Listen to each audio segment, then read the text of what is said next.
when does it end that fear stops controlling your life? Like, when does it end when fear is guiding your life in a negative way? Because fear can help your life. Fear can be a compass. But so many of us, man, we live in freaking fear, man. We live in fear of the uncertainty. We live in fear of not making decisions. And we keep our whole entire life in a place, man, in a season that is not supposed to be in. Some of us, we stuck on a chapter. We've been stuck in a chapter. I'm going to be real with you. I know it's early and I'm kind of fired up, but we've been stuck in a chapter for years because of fear. And God don't give us a spirit of that, man. God don't give us a spirit of fear. You know, I just told a story, an analogy, and I'm going to say it right now about my son and about fear and what fear taught me and what the situation taught me. So Tristan, you know, he's a daredevil, man. Like, he'll do anything physically. He'll jump out of a plane. He will do anything. Like, he's my dude that we do crazy stuff with ever since he was little years old. Adventures, experiences, he does it. But when it comes to like spooks, when it comes to Halloween, when it comes to zombies and monsters, that ain't his thing. Right? He don't like those things. And I was like that when I was growing up too. And I remember being at Six Flags. I have a message with this, like, so stay on here. I remember being at Six Flags. You know, we go to Fright Fest out here in Six Flags over Texas. And I remember a particular year we were there. And I was like, okay, Tristan gonna be tripping. He didn't want to go at night. Like, he was damn near crying. Like, I don't want to go, blah, blah, blah, blah, this and that. And so he was walking through the park. And if you walk through the park, you know, they got zombies and monsters there, you know, roaming around throughout the park.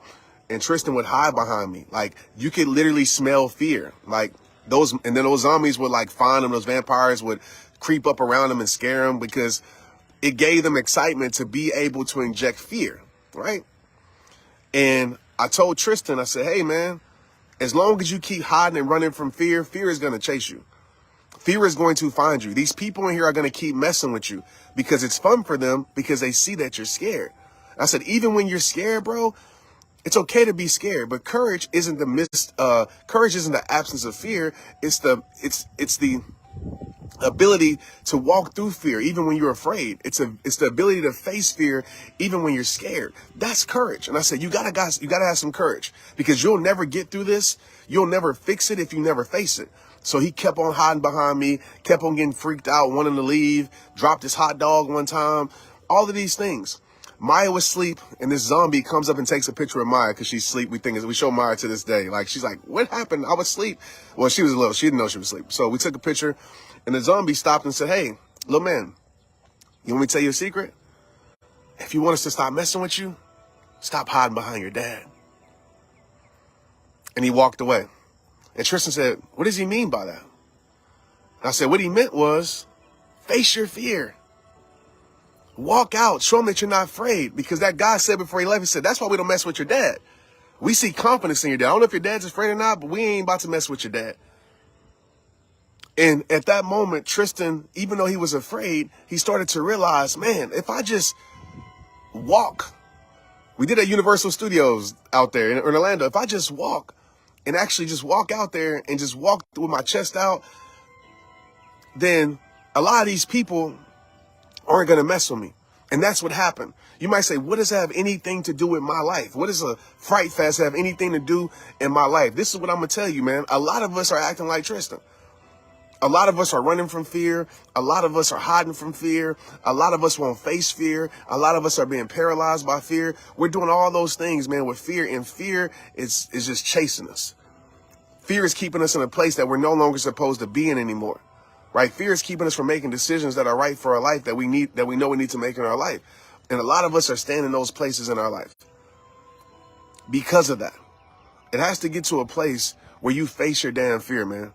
It has to get to a place that you have to know that fear actually can be a compass that leads you to something better, that leads you to something greater, that leads you to the greatest version of yourself. As they say, false evidence appearing real. So I want to come on this live right now and just let you know that it has to end. Right? You can't stay in the familiar because you're afraid of the unfamiliar. When I talk about the familiar pain, the familiar stagnation, the familiar, some of us, we're in the same place, man. It's Groundhog Day, doing the same things, staying in the same habits because it's comfortable. Because some of us are so afraid of the uncomfort.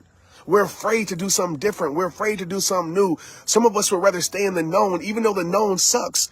than try to better our life because we're so afraid of the unfamiliar that we stick with what's familiar. And I'm going to tell you right now, you've heard me say this. If you want to change your life, if you want to grow your life, you have to live outside of your comfort zone. Because that's where change takes place. You have to be willing to grow. You have to be willing to let go. You have to be willing to lose. You got to be willing to be embarrassed. You got to be willing to walk through. I'm literally doing one of the biggest fears in my life right now. As a speaker, this was my biggest fear. And I know you can't feel it because I've been so consistent at it the last few years that this fear has turned into faith. This fear has turned into strength. This fear has turned into confidence. But this was my fear. Literally.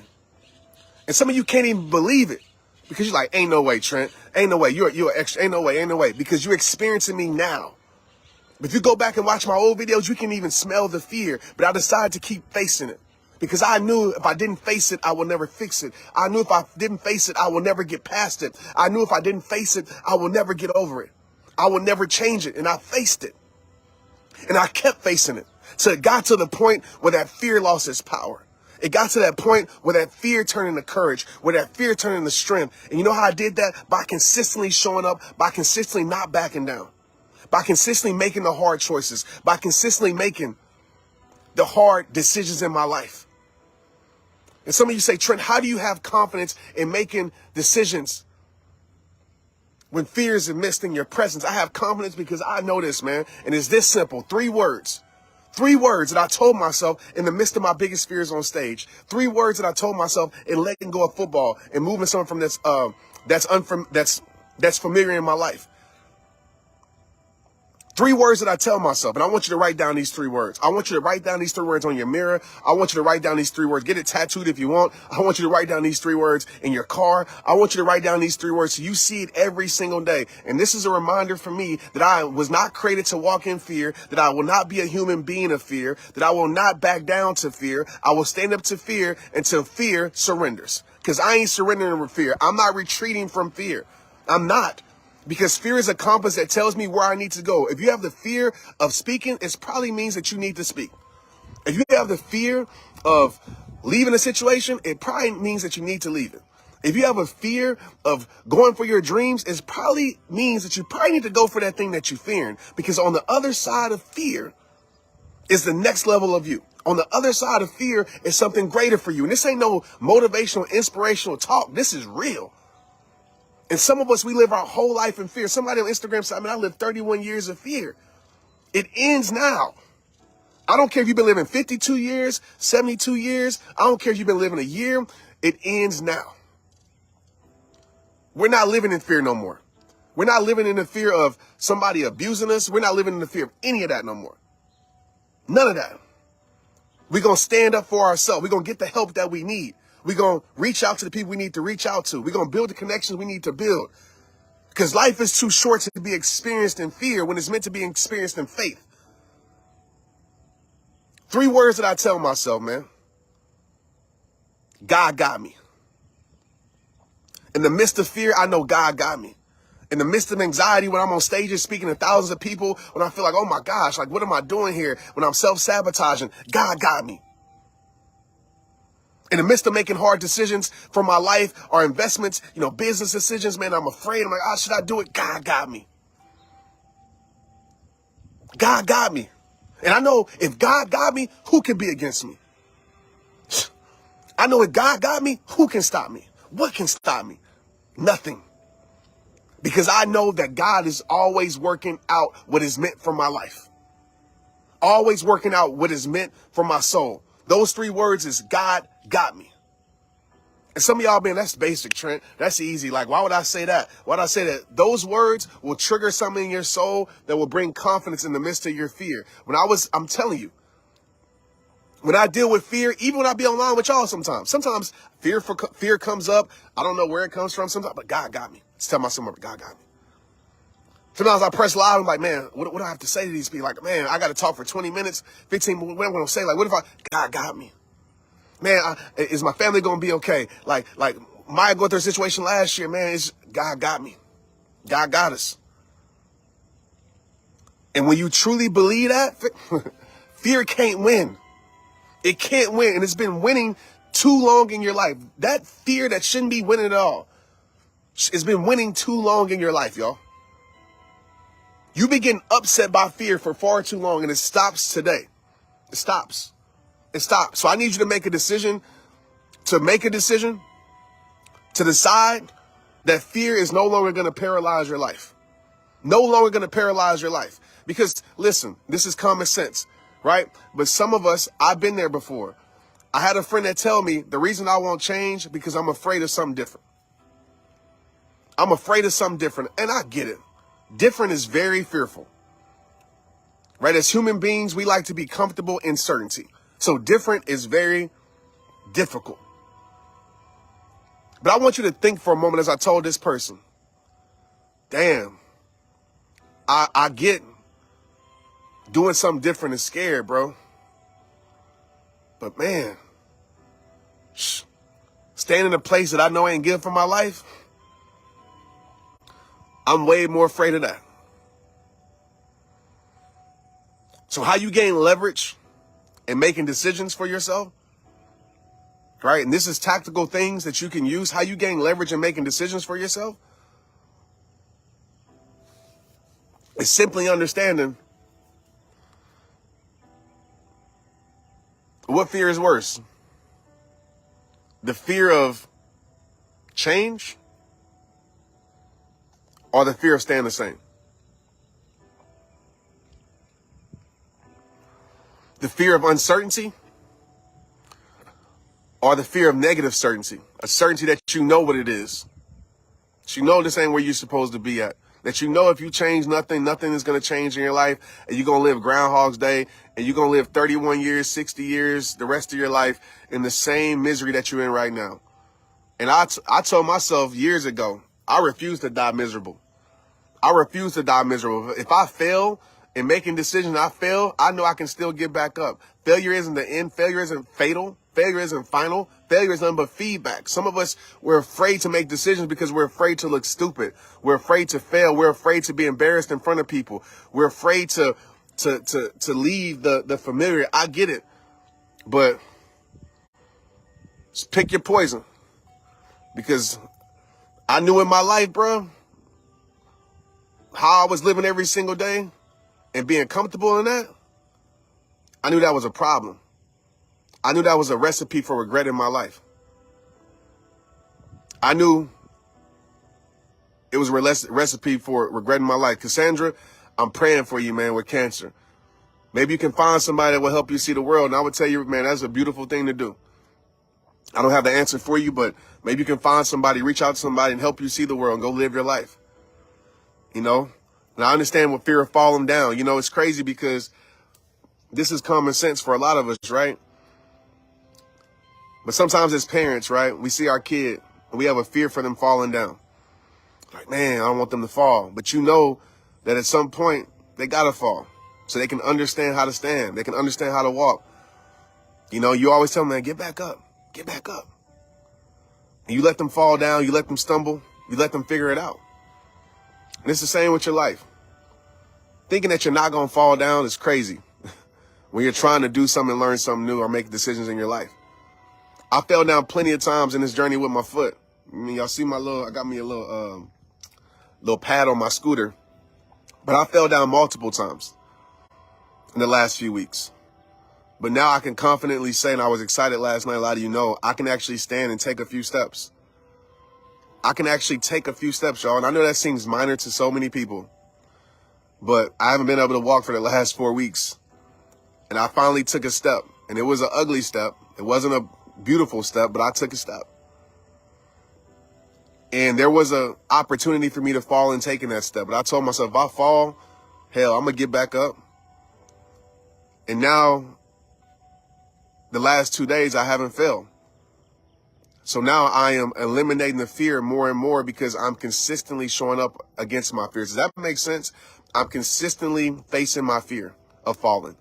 Now that fear of falling is being minimized every single day. And my courage is being maximized every single day because I'm deciding to face my fear. And I know it seems so minor, the fear of walking, right? But that's the point I'm trying to make to you. It's time for us to minimize those fears by showing up and facing those fears every single day, my friend. I want to say I'm proud of you. I want to say I love you. I want to say I salute you for your journey and where you're at. Because some of us, we're so focused on where we got to go that we don't realize how far we actually came, right? We so fearful of how far we got to go. Like, dang, I got to go that far. I'm so afraid, but you don't realize how far you actually came. I salute you on your journey. I salute you for taking the step. I salute you for facing the fear. I salute you for trusting God. I salute you for knowing that God got you. I salute you, man. I salute you. I salute you. I salute you. I salute you for not giving up. I salute you for showing up. I salute you for trying to do better. I salute you for trying to grow with your life. I salute you. You know what I mean? Stop being so focused on the destination. Enjoy the damn journey. Have appreciation, man. And one way to lose appreciation is being focused on the destination. It's okay to look up and see where you're going at times. But at the end of the day, sometimes it's beautiful to look back to see where you came from. And a lot of you came from things that you shouldn't have survived from. A lot of you came from things that were trying to break you. A lot of you came from things that was meant to end you. But you still living. You still going. You still achieving. You still conquering. You still elevating. You still progressing. I'm proud of you, baby. So keep going. That's what I need you to do. I need you to keep going. However you stepping, whether you making major steps or minor steps, I need you to keep stepping.